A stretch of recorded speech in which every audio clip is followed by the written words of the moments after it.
Yes, Faadi TV ugimbaniriza kadde kano mwasize mutya mwasibye mutya ngenda kusaba subscribe ngato nyigene kale mbana mawuli agabagatambula tambula kwetu ligwanga Uganda batumudeka bali Bahrain nasinza mu gwanga erya Oman tuli bamanyi okubanga mugi followinga jimpereka like video to subscribe ngo nyigene kale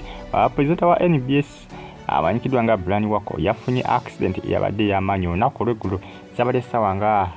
2 ezekiro sawa nga 2 kitundu ezekiro munange yafunye accident nga boningira era yafunyewo ku Bisaago ebyamaanyi ko motoka ekika kya wish yakoze ki yawabye negwa mu Mwaala mu mabbali olw'ensonga nti waliwo motoka eyamwekise nemukuba ekintu tukugamba oli namukuba bootu y'emmotoka ye mabega katono nakola ki nawaba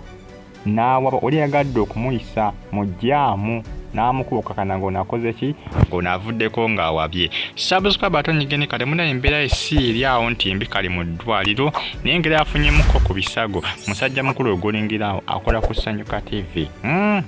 omusabire bandi ayongera kubanga kola ki recoveringa quickly kubanga embeera si eri awo nti nnungi ate si eri awo nti mbi yafunyemuko ku Bisaago ate Bisaago ebyamaanyiko olw'ensonga nti oludda luyagwiriddeko emmotoka lwe yabadde atuddeko ng'avuga yakoloboseeko ku mukono nga manyi accident nammwe kuba emmotoka teyaweddewo nnyo kale emmotoka sigamba nti yeri awo nti yakoze ki yayononese naye omuntu ye yakosebbwamuko ne ku mutwe omutwe gumuluma kwegamba bambi bibi nnyo ku side eyo bagita Faadi TV ugisubscribe button nyigene kale mbagambye akalengi kabadde olunaku lwaggulu amanya accident ng'enaabeerawo tomanya ngeri kijekoze ki gye badde okubanga musajja tubamugjeyo ng'awunze n'okuwunga bagenze kumujjayo ng'awunze n'okuwunga nga tamanyi kiki kibaddewo olw'ensonga nti oli yamukubye emabega ono n'akola ki n'avuuka kugamba n'akola ki n'awaba